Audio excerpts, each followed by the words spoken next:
So the 2015 General Assembly session has come to a close. We're back in our district office. And first I want to thank everyone that came to visit us up in the General Assembly and share their thoughts and ideas on all the legislation that came before us. A couple of items of note are market sourcing legislation this year. We wanted to put and create a formal committee over the summer to address the situation in Virginia where a company headquartered in Virginia is double taxed on the revenue they derive from selling services into other states. The chairman of finance, Lee Ware, sent a letter to the head of the Virginia Department of Tax to convene that work group, and I look forward to serving on it over the summer and bringing forward legislation for the 2016 session.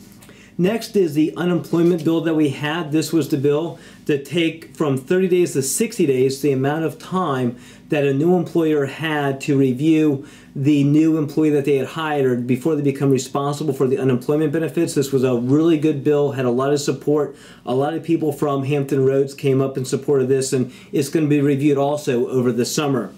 A great bill that came forward was a crowdfunding bill. This was a joint effort between Delegate Taylor, Head, Yost, and myself to allow Virginia to have crowdfunding exist. This is an opportunity for entrepreneurs to be able to raise money for their new endeavors and businesses from groups of individuals that are not high net worth individuals, whereas they can't do that today, and hopefully continues to move Virginia forward as one of the best places to grow and start a business. House Bill 1562 was the Digital ID Management Bill. This bill also passed, and it's what allows businesses in Virginia to be created to verify the online identity of an individual when they engage in business with another business or individual on the other side of that computer. It's a great opportunity for a new industry to stand up in Virginia, and very proud to be a part of it. House Bill 1608 is our wage floor bill. This was the bill that saves taxpayers' dollars. It prevents localities from artificially growing the cost of construction projects. It's a great opportunity to continue to utilize taxpayer dollars efficiently, effectively, and properly. House Bill 1985 was the STEAM Academy. This was the Science and Technology Academy that we were looking at over in Newport News. It was a joint effort by Senator Norment and I.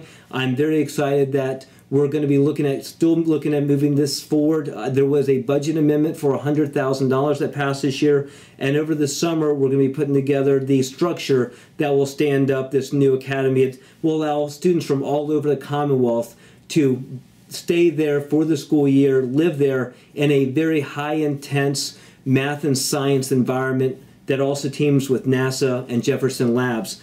Also on the education front is affordable college. Ben Klein's bill did move forward that asked that we look to create a $16,000 online college degree in the Commonwealth of Virginia.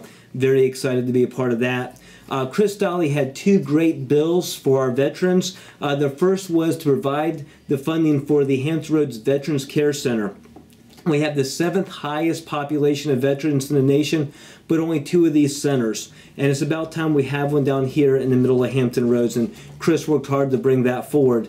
And also another bill that Delegate Stolle worked on was to grow the V3 program. The V3 program is the program that helps Virginia companies recruit and train our veterans. A very important program utilized by a lot of companies in Virginia, and a great time to be able to move that program forward.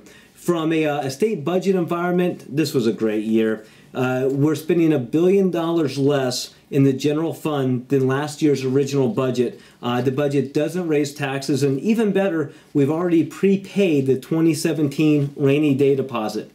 And I'll tell you, probably the biggest win that we had this year for the first time ever, we actually were able to put the budget online 48 hours in advance of the vote for everyone to see and comment on. And I think that was a huge win. So all in all, we had a great legislative session. I appreciate everyone's help, and we're back here in the district office if we can ever be of assistance.